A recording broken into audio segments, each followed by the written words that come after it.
the Brandon Bobcats this weekend, outstanding. First and foremost, you take down the number 1 seed, Winnipeg Westman. It was just a pure fucking balls to the walls performance from your team. Just absolutely unreal. And then in game 2, you pull off the reverse sweep on the Saskatchewan Huskies.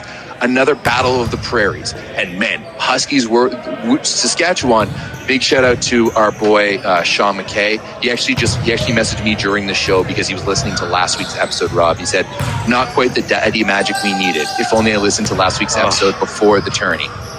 Sean, you're a guy. We're sorry, but they did it. That's a bummer. They did end up going on to win the bronze, so that's a good thing on their side. But this Brandon team, I have a shit ton of respect in general for this Brandon program.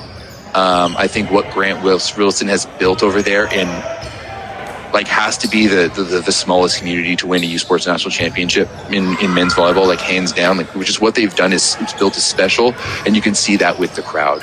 You come up against an you come back in the reverse sweep in the semifinals against Saskatchewan. You put yourself into a national final situation, which no one believed that you could be in, and you absolutely manhandle the defending national champions with arguably one of the best players in the league on that team.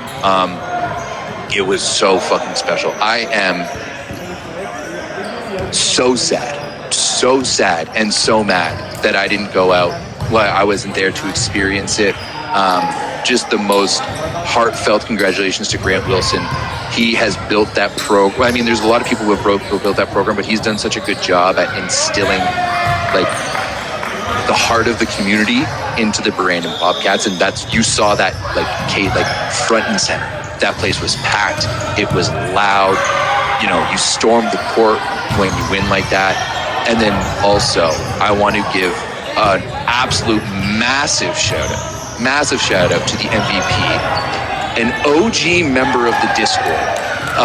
You guys may not remember this, Rob. You'll probably remember this, but back in the early days of the Discord in its first year, we got access to Volleymetrics because Philip Lauder, this year's MVP, gave us his email and his password. So the fact that an OG guy Discord, I'm honestly really upset that I wasn't there because I would have loved to have interviewed. That would have been a special moment for the Discord, I think, for me to interview Philip Lauder after that one. But man, that was really something special.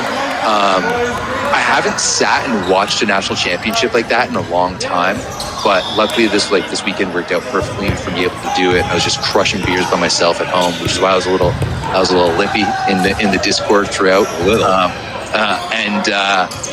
That was really special to watch. Congratulations, Brandon. You guys fucking deserved it. Every single part of it, and that was fucking awesome. Yeah, that court storming. If you guys haven't seen that video of Heslinga hitting that last ball out of bounds and basically the entire city of Brandon emptying onto that court to celebrate with that team, that is what sports are all about. I had chills running down my spine watching that clip, hearing what was able to be salvaged of the CBC call in English. I saw the CBC call in French. I saw our guy G Volley posted because he was there. Absolute scenes. Incredible. If you haven't seen it, you have to go see it. And humongous congrats to Philippe Lauder, who is in the live chat right now. Not Philippe. He's German, not French. My apologies. Philip, he's been in the Discord forever. He is the man. Congratulations. This has never happened before, right? As an 8 seed winning? No. No, not at all. Just, I think one of the biggest differences is in terms of every year there's always a good mix of teams going in. The only team that I can think about being somewhat similar is going to be going back to 2007 and the Winnipeg team that won in 2007. But that Winnipeg team was really strong. You've got guys like Dustin Schneider, who was set for the national team. Justin Duff was on that team. They had a bunch of other studs out there, and they were still a very, very good team from the Canada West. And don't get me wrong, Brandon was, but in terms of past Brandon rosters, this is definitely not the strongest that they've ever been. It's also not the first time they've been in a national final. But like you can tell what meant for them. And I told you guys last week, or maybe it was the week before, that Brandon is probably the only community and the only team in the country that has front page newspaper, presence throughout the year. And that community was behind it, and it was really fucking special. And hopefully, they were playing 7-on-6, man. They really were. They were absolutely playing 7-on-6 that entire tournament. That crowd was special. Yeah, they absolutely were. And you know what? I absolutely love to see it. For the first time since 2018, it's a team other than Trinity or Alberta that wins the championship. So, yeah, you absolutely love to see it. You love to see it for Brandon. You just love to see it all around. Philip, without giving too much away in the chat, how was the party in Brandon? Oh shit, is he out there? Yeah, let's go. Yeah, that's honestly like some of my favorite times have been post nationals parties. Like, can you give us a little bit of a breakdown? Yeah, actually, maybe don't do it here. Do it in the Discord or something. But I earnestly hope that party that night on Sunday night in Brandon was an all-timer. And honestly, he says, like, yes, laughing emoji. If you know anything, like Brandon, Manitoba is, and I can say this because I'm from Manitoba. But Brandon, Manitoba, in a lot of ways, is just like it's just like another Canadian town. All they really have is the Brandon Wheat Kings, which is their WHL junior hockey team, and the Brandon Bobcats. So yeah, just super like that. That is definitely a crowd and a fan base that knows how to party in a very uniquely Canadian way too. You could tell from the court storming. I mean, half the crowd was like dressed in construction gear with like overalls and yellow construction hats. Like, yeah, just unbelievably cool. Also, I will give a massive shout out to the fact that Brandon just played us balls to the wall style of volleyball the entire time.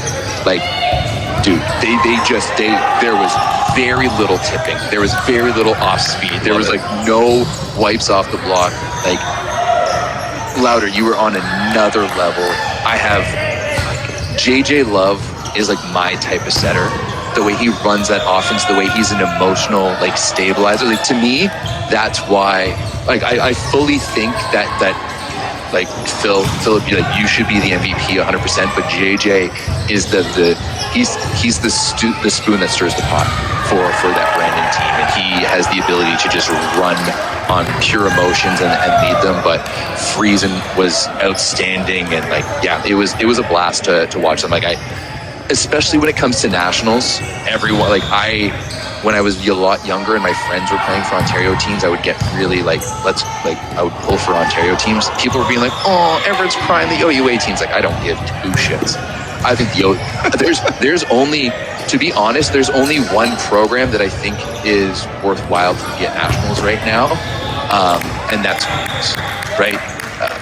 Actually, no, I take that back. I do give a lot of credit to Windsor. I just think it's a really tough school to recruit to, right? In the same way that I think Toronto runs a really good program, but it's a really tough school to recruit to for completely different reasons. But yeah, there's no one really, in my eyes, in the OUA that is running like a complete program or has all of the things really lined up for them to fully compete at that next level. So, yeah, I don't know why any of you would waste your time giving Everett shit for a league that's literally never won a national championship ever in the history of U Sports. So. Yeah, and like, no, that's not entirely true. They did win one years and years ago. And actually, it was Ottawa U that won it, and Ottawa U isn't even in the league anymore. That just goes it. But yeah, Philippe's stats from the championship game: 10 for 17 attacking, 0 errors. It's 588 efficiency, an ace, and it looks like 9 block assists. So that's like, what, 4.5 points for 15.5 points total.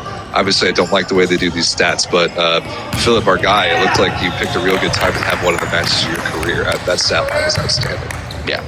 So, I mean, former rookie of the year, signing things off as he could, and you know what? Yeah, Philip, let's see if we can do maybe a bit of an interview sometime. That would be very fun. Get that going. Yeah. Grant too.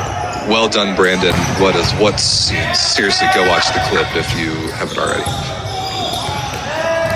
Jesus Christ, Brandon outblocked Alberta 19.5 to 3. This is disgusting.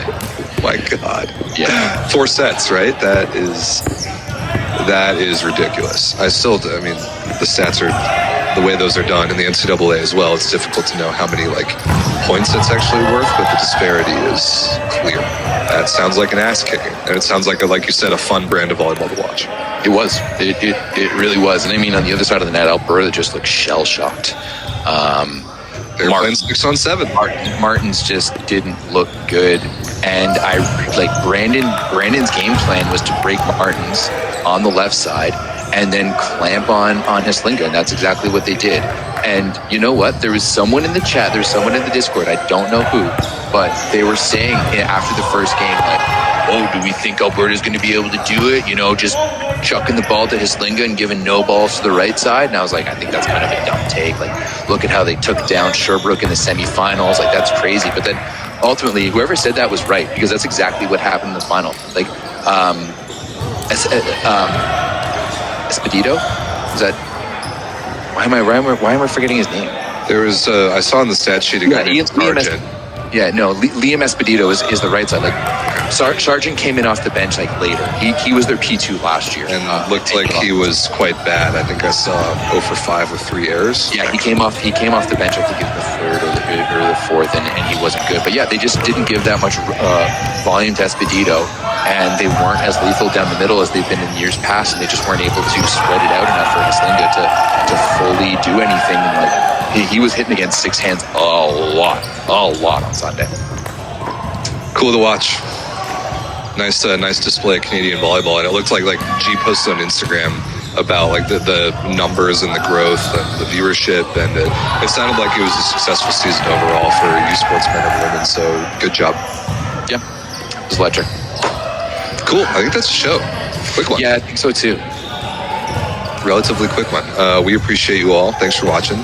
Thanks to I think my hotel Wi-Fi here in Minnesota held up pretty well to get us out live, so that's good news. We will see you next week. Make sure you join the Volleyball Source Discord again. Links in the description. Lots of interesting stuff going on in there all the time. And so somebody asked in the chat earlier, like, how do I find out when games are going on? In the Discord, there's a channel with a bot that posts every day the matches that are going on that day, which it scrapes it from Flash Score. So, Michael Wooten, what's up? Michael, my man. Michael is the man. Legend. Michael's our producer from our North Sacred broadcast 2 years ago. He and I are about to work on some stuff together the next month or two. So, shout out to Michael, the Team Woot YouTube channel. Yeah, that's our show. Michael, you caught us just in time. We'll see y'all next week. Everett, anything else? Nah. Fuck y'all. Peace. Peace.